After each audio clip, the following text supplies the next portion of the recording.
Նախկին ընտրողների վրա ազդեցության հետ կապված, պարոն Հարությունյան, դուք նշեցիք, որ այնպիսի ըստեյության մթնոլորտ է ստեղծվել,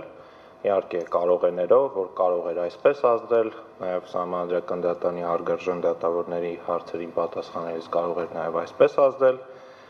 բայց կուզեի մեկ օրինակ բերել, մասնավորապես փակ հաստատություններում, որտեղ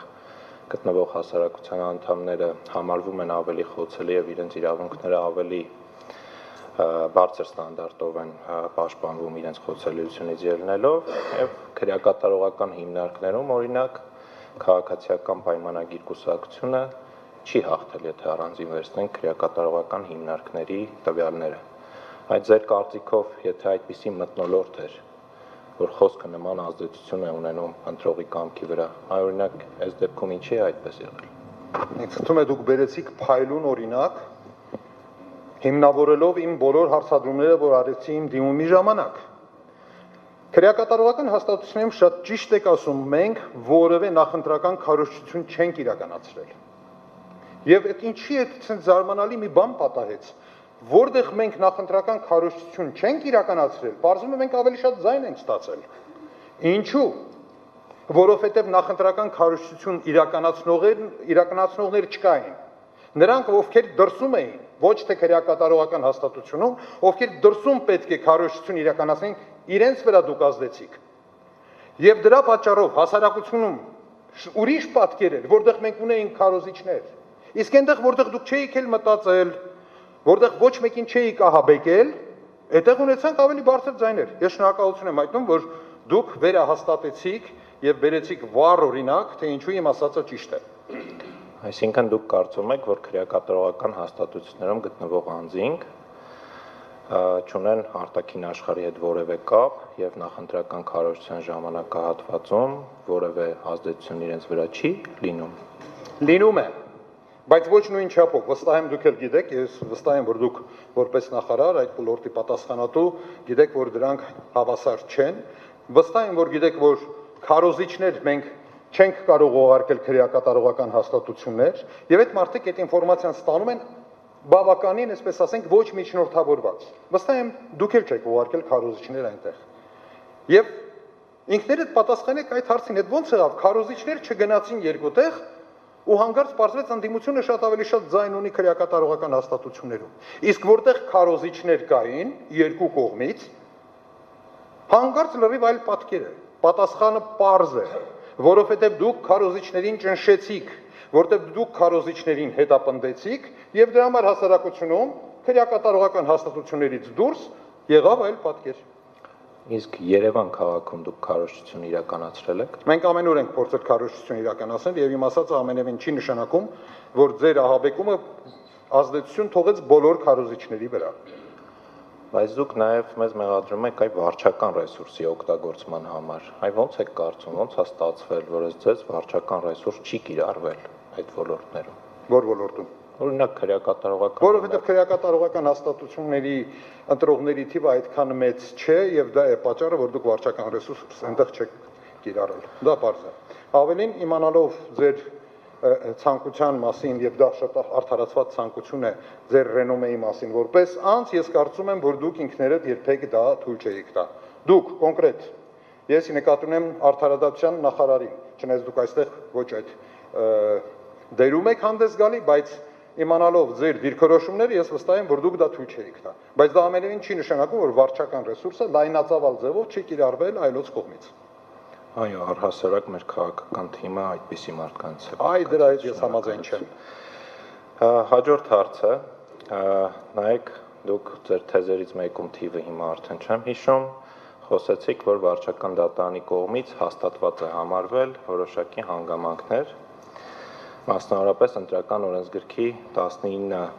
հոդվածի 8-րդ մասի հետ կապված է հարցը, եւ այնտեղ կա 3 վավերապայման, որի որոշակի մակարդակի առկայության դեպքում կենտրոնական ընտրական հանձնաժողովը ունի լիազորություն դիմելու վարչական դատարան։ Այդ 3 վավերապայմանների մասին արդեն խոսել ենք։ Նախընտրական քարոզչության սահմանված կարգի խախտում, դրա շարունակական բնույթը, թույլ տրված խախտումը որ կարող էր էական ազդեցություն ունենալ ընտրության արդյունքների վրա։ Եվ քանի որ սկսվում է նախընտրական կառավարության սահմանված կարգի մասին խոսքը, այ կուզեի նշեիք նախընտրական կառավարության սահմանված որ կարգն է խախտվել։ Հույս ունեի, որ դուք այնուամենայնիվ պրոֆեսիոնալ իրավաբան լինելով, պրոֆեսիոնալ իրավաբանի նման հարց չեք տա։ Բայց կարելի տվել եք ստիպված եմ լինելու պատասխանել։ Ես հասկանում եմ, թե դուք որ ուղղությամբ եք ուզում տանեք, ձեր թեզը դարձել են ֆորմալիստական մոտեցման, որ գիտեք ինչ կա, նախընտրական կառավարության կարգը սահմանված է ընտրական օրենսգրքում, եւ այնտեղ այդպիսի բաներ չկան, թե ինչն է արգելված եւ այլն։ Հարգելի երրորդ անձի ներկայացուցիչ։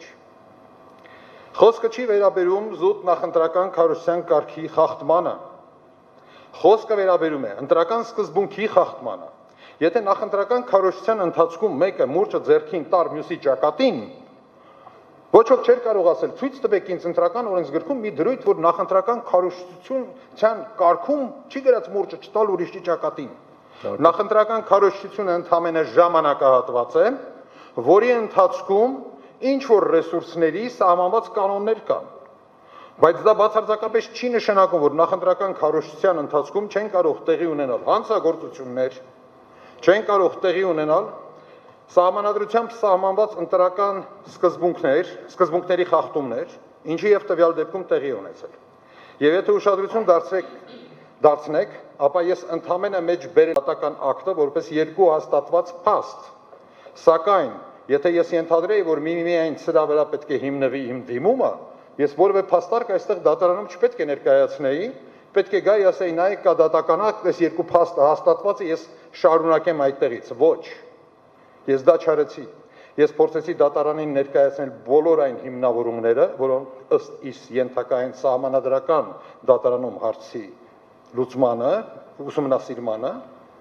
այնպես որ դատարանի վրա հղում այո կատարել եմ, որովհետև երկու փաստ հաստատված է եղել դատարանի կողմից, սակայն ես այստեղ պնդում եմ, որ խախտվել է ոչ թե նախընտրական կառավարության կարգը, խախտվել է ընտրությունների ընտրական իրավունքի սահմանադրության 7-րդ հոդվածով ամրագրված 4 սկզբունքներից երկուսը։ Հա, մուրճով խփելու դեպքերը գլխին քրեական օրենսգրքով են կարգավորված։ Ասեմ, որ ինչ որ տեղի ունեցել, դա էլ է կարգավորված քրեական օրենսգրքով, ուղղակի էթիկապես չեմ համարում դրա մասին խոսել։ Ամեն դեպքում, քանի որ դուք հաստատեցիք, որ ընտրական օրենսգրքով սահմանված չէ, այդ դեպքում կենտրոնական ընտրական հանձնաժողովը ինչպես պետք է արձանագրեր այդ խախտումը։ Ես կարծես թե այստեղ չեմ խոսել այն մասին, որ կենտրոնական ընտրական հանձնաժողովը ինչպես պետք է արձանագրեր կամ չարձանագրեր։ Ես դրա մասին չեմ խոսել։ Նույն ձևով, ինչպես ես նշում եմ, որ վարչապետը չէր կարող զբաղեցնել ժամանակավոր պաշտոնակատարի աթոռը, կամ կոչվել իրեն ժամանակավոր պաշտոնակատար, եւ դա դարձյալ խախտում է ընտրական օրենսդրությանը, բայց օրինակ այդ հարցը ես չեմ կարծում, որ կենտրոնական ընտրական հանձնաժողովի լուծվելիք հարցն էր։ Ես կարծում եմ այդ հարցը